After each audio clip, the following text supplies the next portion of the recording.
Good morning and welcome to the What's Up News Network, being broadcast from Panama City Beach, Florida, the home of the world's most beautiful beaches.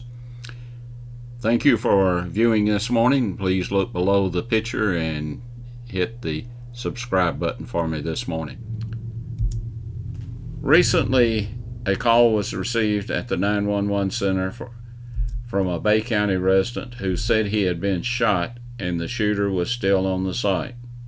2 deputies, an ambulance, and the SWAT team were dispatched to the county line road. The deputies found a man lying in the front yard with very painful but not life-threatening birdshot injury to his buttock. The man told the officers that his wife had shot him with a 12-gauge shotgun because he had walked across her freshly mopped floors.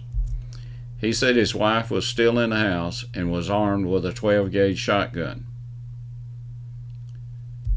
After several minutes of no response, Sheriff Ford got on the radio and asked the deputies if they had made entry to the house and did they have the suspect in custody. The deputy said, "No, sir, we are waiting to make sure the floors are dry."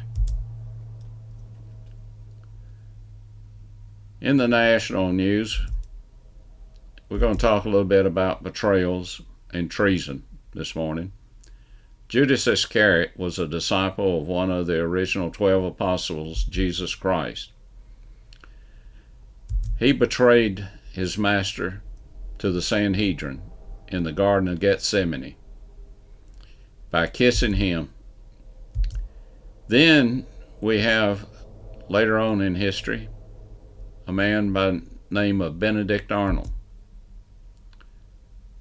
Benedict Arnold was a very good soldier for the United States, at least for a while. But he later, in fact, he was over the fort in New York at the harbor, and he betrayed his country to the British by selling out to them for about 10,000 pounds, which would probably be about $13,000 today in US dollars. While on the American side, he became commander of the fort at West Point, New York, and plotted to surrender it to the British forces. Analysis of Arnold's actions have been simplified over the years to serve a narrative of right and wrong. While Arnold's betrayal was clear, he offered the British seizure of the military fortress at West Point, New York, in exchange for the $10,000 in pound, or 10,000 pounds, which would translate to about $13,000 in US dollars today. He also received a British military commission for this betrayal, and he also betrayed his close friends and was willing to allow the death and actually kill former comrades and earn the name of traitor from both friend and foe. The names Judas Iscariot and Benedict Arnold are synonymous with traitor. In view of recent disclosures, it makes you wonder what the Biden family name will be synonymous with. While this is going on, the national news media has become synonymous with fake news. A greater danger, however, is that some of our leaders are trying to turn our government into a socialist, communist country. Socialism in general has been recorded of failure so blatantly that only an intellect could ignore and evade it. It's amazing that people who think we cannot afford to pay for doctors, hospitals, medications, somehow think we can afford to pay for doctors, hospitals, medications, and government bureaucracy to administer it. I never understood why it is greed to want to keep the money that you've earned, but not greed to want to take someone else's money. One of the consequences of such notations as entitlements is that people who have contributed nothing to society feel that society owes them something, apparently just for being nice enough to grace us with their presence. It is hard to imagine a more stupid, more dangerous way of making decisions than putting those decisions in the hands of people who paid no price for being wrong. Much of the social history of the Western world over the past 3 decades has been a history of replacing what worked with what sounded good.